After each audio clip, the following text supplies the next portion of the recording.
Herkese merhaba, ben Zeynep. Hobisever YouTube kanalıma hoş geldiniz. Bugün sizlere tığ işi üçgen şal modeli anlatacağım arkadaşlar. Gerçekten yeni başlayanlar için oldukça kolay bir çalışma olacak.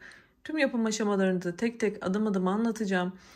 Çok kolay arkadaşlar. Eminim dediğim gibi ilk defa başlayanlar dahi rahatlıkla yapabilirler. Çok hızlı ilerlemekte. Trabzanlardan ve sık iğnelerden oluşmakta. Yapımı da çok kolay. Ben anlatımını yaparken sizlere batik bir ip tercih ettim. Modelimiz çok sade ve kolay olduğu için daha gösterişli olacağını düşündüm. Şöyle bakın, kendinden böyle renk geçişleri olan batik bir ip kullandım. Şöyle hemen göstereyim. Bakın, batik angora bir ip kullandım. Belki aynı iple çalışmak isteyenler olabilir. Şurada renk kodları var. Yine şalımın anlatımında 3 milim tığ kullandım. Eğer eliniz sıkıysa burada tığ numaralarınızı kalınlaştırabilirsiniz, milimetrelerini. Ya da farklı ipler deniyorsanız onlara uygun tığlar kullanabilirsiniz.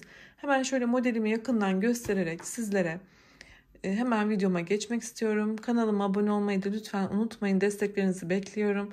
Abone olmak ücretsiz. Hadi videomuza başlayalım. Evet, Bismillah diyelim ve başlayalım. Zincir yapımıyla başlıyoruz. 4 tane zincir yapalım. Zincirlerimi sıkı yapmıyorum arkadaşlar. Üzerine aldım. Birinci zincirimin içerisine batarak ikili trabzan yapıyorum. Yani bir kere sardım. İkişer ikişer çıkartıyorum. Yine aynı zincirin içerisine toplam 5 tane trabzan yapmalıyım. Zincirim dahil 6 tane olmalı.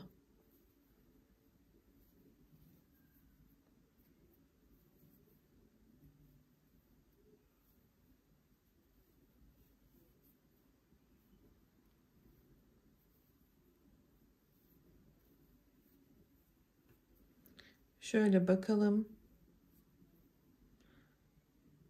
Zincirle birlikte 6 tane oldu. Şimdi ters yöne ilerlerken bir tane zincir yapıyorum ve çevirdim. Tüm trabzanların tepesine bir tane sık iğne yapıyorum.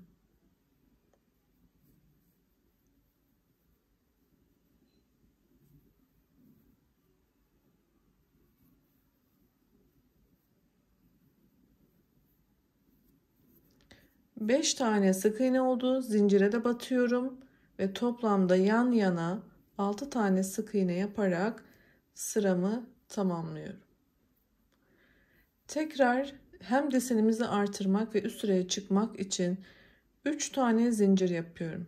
Eliniz sıkıysa arkadaşlar tığ numaranızı ipinizin kalınlığına göre 3,5 hatta 4 milime kadar artırabilirsiniz. Biraz gevşek ve bu trabzanları uzun yaparsanız daha güzel olacaktır. Şimdi başlangıçtaki boşluğumun içerisine 5 tane ikili trabzan yapıyorum.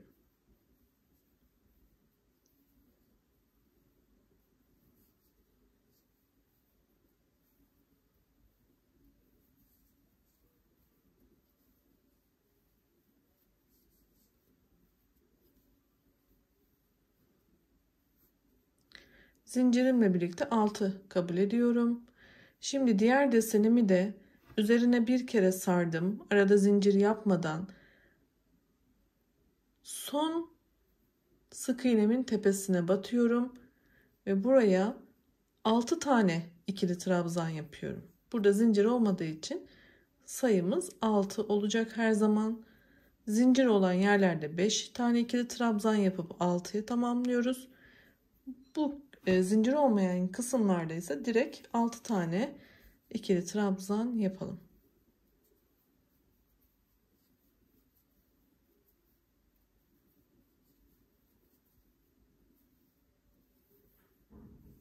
Bakın desenimizi 2'ye artırdık. Şimdi bir diğer sıra yaparken yine bir tane zincir yapıp çeviriyorum ve yapmış olduğum tüm trabzanlarımın tepesine birer tane sık iğne yaparak sıra sonuna kadar ilerliyorum.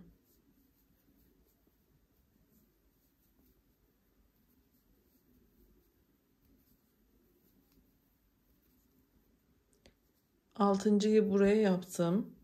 Şimdi yeni desenin sık iğnelerini yapıyorum. Toplamda 12 tane sık iğne yapmalıyım.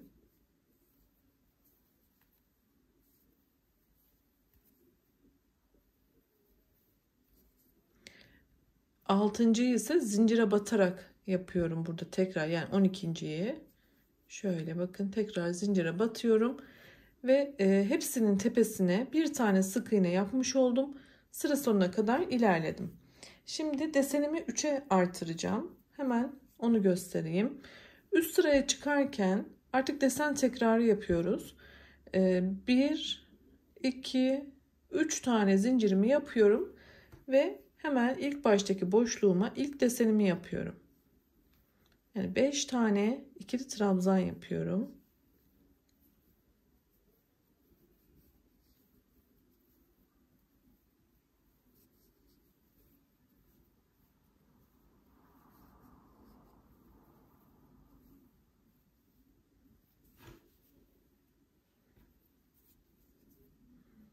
Bakın ilk desenimi buraya yaptım. Bir diğerini 2 tane desenin bakın şöyle tam ortasına denk gelen kısma yapacağız. 1, 2, 3, 4, 5. Şu 6.'ya yapalım. Bakın tam ortaya denk geliyor. Üzerine aldım. Arada zincir yok. Buraya 6 tane ikili trabzan yapıyorum.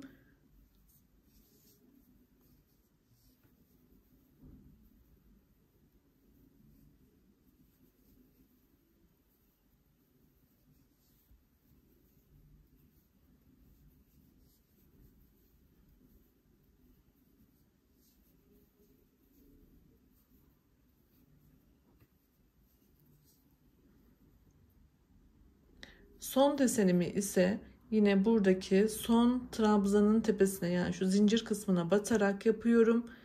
Yine zincir yapmadan sadece üstüne sarıyorum ve 6 tane ikili trabzan yapıyorum.